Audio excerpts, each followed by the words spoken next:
50,000 अभ्यर्थियों ने इसमें रजिस्ट्रेशन किया। 9.5 लाख युवाओं ने पेपर में उन्होंने सीईटी का पेपर दिया और 4,20,000 युवा ने क्वालिफाई किया।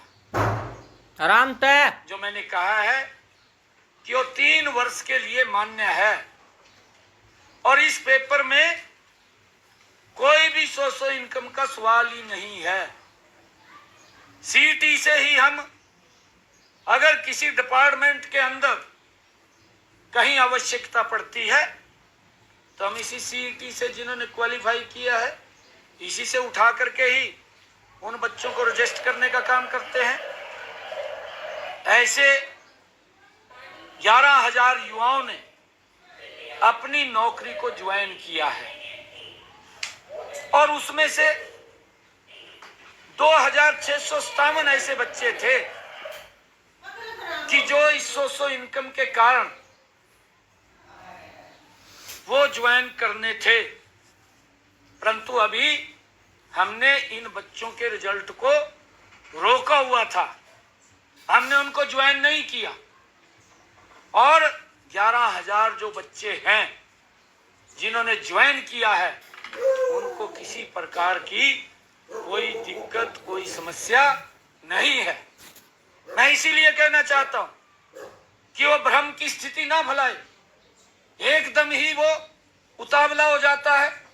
अरे अपने गिरेबान में तो झांक तू पहले, तेरी सरकार क्या काम करती थी, तेरी सरकार के अंदर तो जिसमें तू मंत्री था किस प्रकार से नौकरियां बिकती थी उसका कोई सिस्टम भी नहीं था और कोर्ट इनको आईना दिखाने का काम करता था, उन बच्चों को भी बाहर करता था।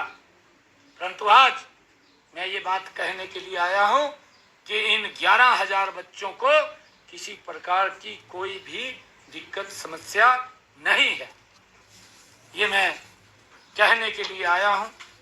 और जहां तक इन्होंने एक और बात की है ग्रुप सी की भी इसने ट्वीट करके, क्योंकि ये उसकी जानकारी तो इसको होती नहीं है, ऐसी इनके मुखिया है पार्टी के उसको भी कोई लिख करके दे देता है और वो पढ़ करके बोल देते हैं सेम पोजीशन इसकी है, ये भी उसको कोई लिख करके देता है, उसको पढ़ देता है, उसकी जानकारी में नहीं जाता। झूठ फैलाना है, क्योंकि डीएनए के अंदर है झूठ फैलाना और उसको लेकर के लगातार ये झूठ फैलाने के अंदर लगे हुए हैं। इन्होंने जो ग्रुप सी की नौकरियों के बारे में भी बात कही है, इसमें 10,000 से अधिक युवाओं ने 2,000 पदों के लिए पेपर दिया, वो भी सीईटी से था। ये सीईटी का दूसरा भाग है और ये भाग वो है जिसमें टेक्निकल बच्चे आते हैं और जब इनको बुलाया गया, क्योंकि उसके अंदर 4 टाइम हम बच्चों को बुलाते थे, सीईटी के अंदर हमारे पास इतने बच्चे ही नहीं थे कि वो 4 टाइम हम बुलाएं।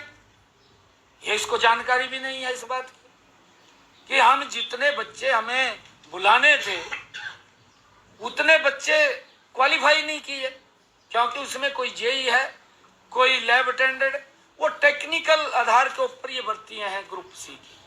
और जितने बच्चे इसके अंदर आए उन सब को हमने इंटरव्यू के अंदर शामिल किया, उनका पेपर लिया और उस पेपर के आधार के ऊपर ही हमने उनको इसके अंदर रजिस्टर किया है।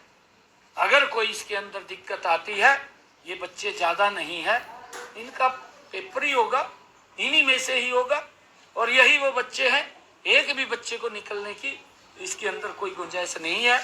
ये भ्रम की स्थिति फैलाने का काम कर रहे हैं और मैं आज यही कहने के लिए आया हूं कि ये लोग अपने गिरेबान में झांक करके नहीं देखते। जो हालात इन्होंने हरियाणा प्रदेश के युवाओं की युवाओं के माँ बाप की, आज अगर गरीब को कोई लाभ सरकार ने योजनाबद्ध तरीके से किया है, ये हमारा कमिटमेंट है। मैं फिर दोबारा दोहरा रहा हूँ कि हम गरीब के साथ खड़े हैं, उसकी लड़ाई मजबूती से लड़ेंगे। हमने चाहे कोर्ट के अंदर रिव्यू पिटीशन में जाना हो, चाहे हम विधानसभा में लेकर के उसको आए। हम मजबूती से हरियाणा प्रदेश के गरीब के साथ खड़े हैं। हमारी सरकार वो गरीब के हितैषी सरकार है। अंत्योदय की भावना से हम काम कर रहे हैं और उस अंत्योदय की भावना के अंदर हमारी सरकार मजबूती से गरीब के साथ है। ये बात मैंने कहनी थी और उन बच्चों को किसी प्रकार की कोई चिंता करने की जरूरत नहीं है। जो ये भ्रम की स्थिति फैला रहे हैं, इनकी तरफ ध्यान देने की जरूरत नहीं है, क्योंकि ये लोग वाहवाही लूटने का काम करते हैं। सभी बच्चों को निश्चिंत रूप से वो जहां पर भी है वो लगे रहें, उनको किसी प्रकार की कोई दिक्कत परेशानी नहीं। कहा कि जो टेक्निकल पोस्ट वाले